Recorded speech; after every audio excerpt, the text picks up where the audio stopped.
이 또한 지나가리라. 혹독한 대가를 치른 후에 깨달은 제 신앙의 노하우. 언젠가 젊은 시절 제 하늘만 온통 잿빛이 된 시절이 있었습니다. 마치 깎아 지르는 낭떠러지 사이로 난 좁은 외길을 걷는 것처럼 불안하고 초조하던 시절이었지요.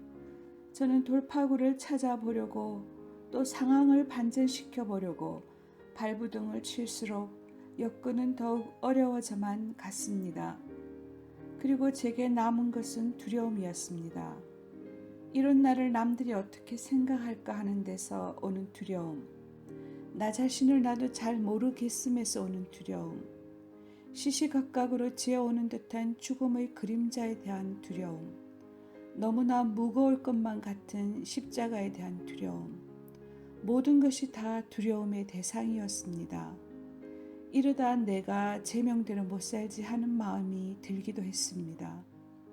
결국 기진맥진해져 자포자기한 상태에 도달해서야 더 이상 내려갈 곳이 없는 바닥까지 내려가서야 하나님께서는 제게 한 가지 깨달음을 주셨습니다. 그 깨달음은 대가를 톡톡히 치른 후에 얻게 된 깨달음이었기에 제게는 너무나 소중한 깨달음이었지요. 그것은 다름 아닌 모든 것은 지나간다. 하나님만이 영원하시다는 진리에 대한 깨달음이었습니다. 사랑도 지나가고 미움도 지나간다. 행복도 잠시 지나가고 불행도 잠시뿐이다. 영원할 것만 같은 우리의 인생도 한순간이기에 견딜 수 없는 죽음과도 같은 고통도 잠시면 지나간다.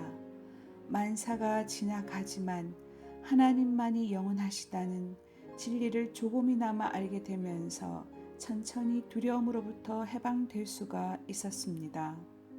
결국 인간 존재란 다른 모든 피조물과 다를 바 없이 어느 순간 이 세상에 왔다가 어느 순간 자취도 없이 사라지는 유한한 존재입니다. 돌아보니 세상 모든 것이 지나가는데 어느 정도 세월이 흐르면 다들 자취를 감추는데 나만 영원히 살겠다는 이기심이 두려움의 근원이었습니다. 나는 언제까지나 약해져서는 안 되고 병들어서는 더욱 안 되며 그로 인해 죽어도 안 된다. 자존심 상하는 일은 내 사진에 있을 수 없다라는 자기 중심적인 사고 방식이 결국 두려움의 원인이었습니다. 그래서 자신이 약해지는 모습을 추구도 받아들이지 못하는 것입니다. 존재의 상실에 대한 두려움은 참으로 큰 것입니다. 누군가의 표현처럼 모든 것은 지나갑니다. 일출의 장엄함이 아침 내내 계속되지 않으며 일몰의 아름다움이 한밤중까지 이어지지 않습니다. 하지만 영원하신 하나님께서는 영원히 존재하십니다.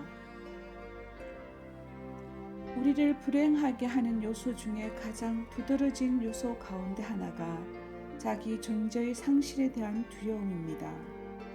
두려움은 우리 자신의 내면 안에서 일어나는 심리적인 변화인데 결국 우리 자신이 스스로 선택해서 화를 초래하지요. 두려움은 두려움 자체로 끝나지 않습니다. 두려움은 또 다른 두려움을 낳고 두려움은 또 다른 두려움을 가져옵니다. 그 결과 심신이 약해지고 삶은 고통 그 자체가 됩니다.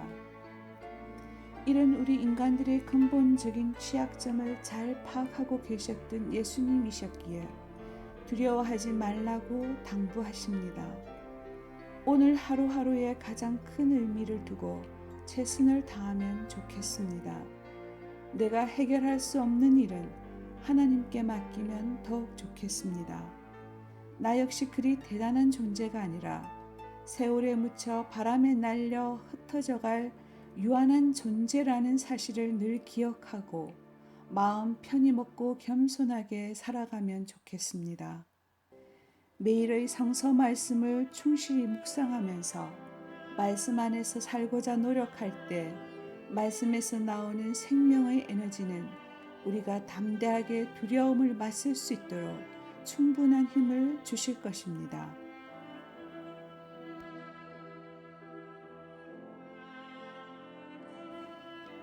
고뇌의 시간에 구원의 주님을 만납니다. 복음이 정말 나에게 구원의 복음이 되지 못하는 경우가 많습니다. 나 아닌 누구에게는 구원이 발생하는 복음이지만 나에게는 전혀 구원이 발생하지 않고 지나쳐가는 소리일 뿐이지요. 저에게도 20대 중반까지는 복음이 전혀 구원의 복음이 아니었습니다. 예술 지상주의적이었던 제 20대 초반에는 제임스 조이스의 젊은 예술가의 초상 같은 책이 저를 사로잡았고 도스토옙스키, 괴테, D.H. 로렌스 같은 소설가들이 그때그때 새로운 물줄기를 싱싱하게 저에게 대주었습니다. 사상 종교 면에서도 저는 성경보다 세속의 철학자들의 책을 더 많이 읽었고 노자류의 책을 더 많이 읽었습니다. 그러던 저에게 복음이 정령 구원의 복음이 되게 된 것은 고뇌의 젊은 시절 그 중에서도 절망의 3년을 거치면서입니다. 제가 추구하던 것들이 제 욕심만큼 되지 않고 무엇보다 완전한 인간을 꿈꾸던 제가 군대 생활을 경험하면서 그것이 불가능하고 나에게는 어림없다는 것을 깨닫게 되었을 때 저는 군생활 3년을 절망 상태에서 보내고 제대를 하였습니다. 제대하고도 한동안 그 상태에서 무엇을 해야 할지 모르고 있을 때 그때 복음은 저에게 구원의 복음으로 다가왔습니다. 그것은 세상의 모든 불이 꺼졌을 때 하늘의 별이 빛을 내듯 세상에 대한 희망도 나에 대한 희망도 모두 사라졌을 때 그 어두운 10년에서 하나님의 빛이 복음을 통해서 나타났습니다. 세상에 대한 희망이 사라졌을 때 이때가 하나님께 대한 갈망이 시작되는 때요.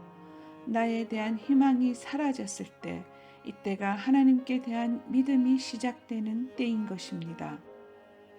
복음의 제자들을 보면 예수께서 나타나시는 때가 있습니다. 밤새도록 풍랑과 새와 기진맥진해 있을 새벽녘, 밤새도록 고기를 잡았지만 한 마리도 못 잡은 그 새벽녘, 예수님은 꼭 이때 나타나십니다.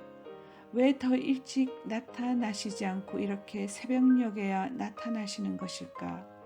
그것은 내가 한 모든 것이 허사가 되었을 때 있는 힘을 다 쏟아 기진맥진 더 이상 아무 힘도 없을 때 이때가 갈망의 때요 영의 때이기 때문입니다. 성 프란치스코도 마찬가지였습니다. 최초의 하나님의 개입을 체험하고도 3년여가 흘렀지만 아직도 어떻게 살아야 할지 알지 못하고 있을 때, 그래서 마음의 어두움을 밝혀주소서 하고 기도할 수밖에 없을 때 복음을 듣게 됩니다. 이 복음이 이때 처음이 아니라 전에도 많이 듣던 복음이었을 것입니다. 그런데 바로 이때 이 복음이 구원의 빛을 비추었습니다. 전기작가 토마스 첼라노는 이렇게 얘기합니다. 이 말씀을 듣고 거룩한 프란치스코는 즉시 하나님의 영 안에서 기뻐 외쳤다. 이것이 바로 내가 찾던 것이다. 이것이 바로 내가 원하던 것이다. 이것이 바로 내가 온 정성을 기울여 하고 싶었던 바다. 그러므로 지금 여러분이 혹시 겪고 있을지 모를 그 절망의 캄캄한 암흑의 시간을 너무 비관적으로 보지 마시기 바랍니다. 광명의 주님을 만날 시간, 야곱의 약복강의 체험이 곧 다가오기 때문입니다.